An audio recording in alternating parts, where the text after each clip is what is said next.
Innal hamdalillah wassalatu wassalamu ala Rasulillah wa ala alihi wa ashabihi wa mawalah wala haula wala quwata illa billah. Amma ba'du. Assalamualaikum warahmatullahi wabarakatuh. Para pemirsa, tidak ada sebuah kejadian pun yang sangat penting kecuali Islam memberikan bimbingan pada kita semuanya. Satu di antara peristiwa alam yang sering orang sebut dengan istilah gerhana. Islam memiliki bimbingan, Islam memiliki petunjuk dan arahan bagaimana seorang muslim memandang peristiwa gerhana, baik itu bulan maupun gerhana matahari. Orang-orang jahiliyah di zaman dahulu memandang gerhana itu dengan i'tiqad khurafat. Termasuk di negeri kita ini. Sebagian orang menyangka bahwa terjadinya gerhana karena adanya peristiwa kematian atau kelahiran seorang tokoh. Sebagian yang lain lagi punya keyakinan gerhana karena bulan atau matahari sedang dimakan raksasa. Sehingga orang disuruh melakukan berbagai macam kegiatan, pukul-pukul diantaranya, supaya memuntahkan matahari atau bulan yang dimakan itu. Bagaimana Islam memandang peristiwa ini? Dalam sebuah hadis yang sahih, Al-Imam Al-Bukhari diantaranya mengeluarkan hadis, Inna syamsa wal qamara, ini bersabda Rasulullah sallallahu alaihi wasallam, Inna syamsa wal qamara ayatan min ayatillah. Sesungguhnya matahari dan bulan, keduanya termasuk di antara ayat-ayat Allah Subhanahu wa taala. La yankasifani li mauti ahadin aw li hayati. Terjadinya gerhana matahari ataupun bulan bukan karena kematian seseorang ataupun karena kelahiran seorang. Wa idza ra'aytum min dzalik, kalau di antara kalian melihat gerhana, apa yang Nabi arahkan kepada kita sekalian? Fada'u wa kabbiru wa sallu wa tasaddaqu. Fada'u, berdoalah kalian. Wa kabbiru, dan bertakbirlah kalian kepada Allah. Wa sallu, dan salatlah kalian. Wa tasaddaqu, dan sedekahlah kalian. Wallahi, kata Nabi, wallahi demi Allah, ma min ahadin akhyaru min Allah min ayasniya abdu atau tasniya amatu. Demi Allah, tidak ada seorang pun yang lebih pencemburu dibandingkan dengan Allah Ta'ala dari dilakukannya zina oleh hambanya yang laki-laki maupun perempuan. Lau ta'lamuna ma a'lamu la dhahiktum qalilan wa bakaitum katsira. Seandainya kalian mengetahui apa yang aku tahu, niscaya kalian akan sedikit tertawa dan akan banyak menangis. Para pemirsa yang rahmati Allah Subhanahu wa taala, hadis ini menegaskan pada kita beberapa poin penting yang layak untuk senantiasa kita perhatikan sebagai seorang mukmin.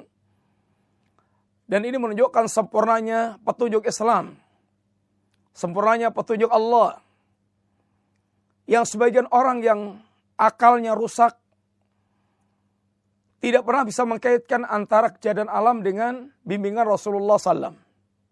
Alhamdulillah seorang muslim, segala peristiwa ada bimbingan bagaimana kita mengembalikan berkaitan keimanan kita dan bagaimana kita berbuat yang terbaik. Poin pertama, bahwa fenomena matahari dan bulan, keberadaannya dan peristiwa yang berkaitan dengan kejadian-kejadian matahari dan bulan, semuanya adalah min ayatillah. Sehingga di antara ayat Allah mengatakan, wa min ayatihi al-lailu wan nahar wasyamsu wal qamar la tasjudu lisyamsi wala lil qamar wasjudu lillahi alladzi khalaqahunna in kuntum iyyahu kanu ta'budun. Malam dan siang, matahari dan bulan adalah di antara ayat-ayat tanda-tanda kekuasaan Allah Ta'ala. Maka janganlah kalian sujud kepada matahari dan bulan, tapi sujudlah kepada yang menciptakan matahari dan bulan, seandainya kalian hanya orang yang betul-betul kepada Allah beribadah. Allah menjelaskan ayat, lalu Allah mengarahkan kita agar menegakkan tauhid, mengarahkan peribadatan hanya kepada Allah dan jangan kepada para makhluk Allah Ta'ala. Yang kedua, bagaimana Islam, bagaimana Rasulullah SAW, beliau menepis adanya berbagai macam khurafat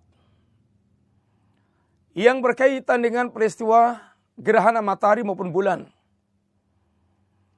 Yang masing-masing negeri, masing-masing wilayah terkadang memiliki khurafat sendiri-sendiri berkaitan dengan peristiwa gerhana matahari dan bulan. Maka Nabi tegaskan, la yankasifani li mauti ahadin wala li hayati. Terjadinya gerhana itu bukan karena kematian seorang dan bukan karena kehadiran atau kelahiran seorang.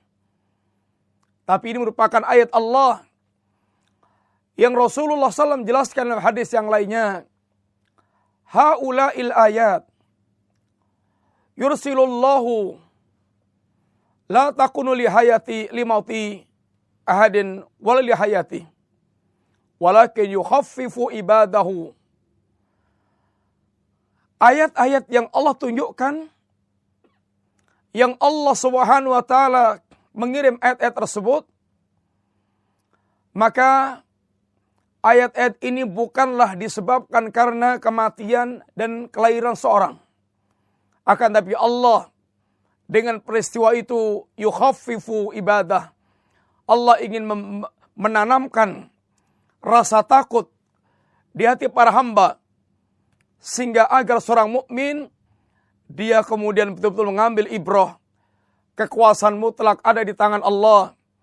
Allah mampu mengirim dahsyatnya adab. Ini sebagai peringatan agar muncul rasa takut.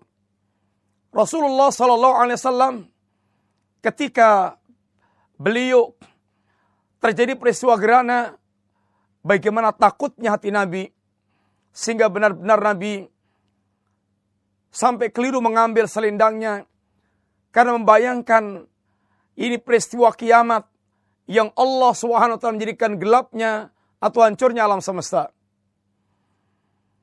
Kemudian yang ketiga, arahan yang sangat bagus dari Nabi kita yang mulia SAW. Respon dari rasa takutnya kepada Allah Ta'ala apabila terjadi peristiwa gerhana. Wa idza ra'aitum min dzalik fad'u wa kabbiru wa sallu wa tasaddaqu. Ini semuanya merupakan bagian tolak bala. Bagian tolak bala. Kalau melihat peristiwa gerhana, berdoalah, bertakbirlah, salatlah, bersedekahlah. Ini sebuah keindahan. Dalam riwayat yang lainnya dikatakan, fafza'u ila dzikri wa du'ai wa istighfari. Hendaknya orang kemudian tergerak untuk dia mengingat Allah, berdoa kepada Allah, banyak meminta ampun kepada Allah Subhanahu wa taala. Inilah aran-aran Nabi sallam. Kemudian Nabi mengkaitkan antara peristiwa gerhana ini dengan perzinaan yang dikhawatirkan dan berdampak sangat buruk, sehingga antara kehancuran alam semesta yang ditakutkan dengan gerhana itu, yang dimunculkan rasa takut dengan peristiwa gerhana, sangat berkaitan dengan tersebarnya perzinaan yang akan mengantarkan kepada kehancuran kehidupan yang ada. Dan Allah, zat yang paling pencemburu, dan Allah haramkan segala hal yang akan menghancurkan manusia dalam kehidupannya dunia maupun di akhiratnya.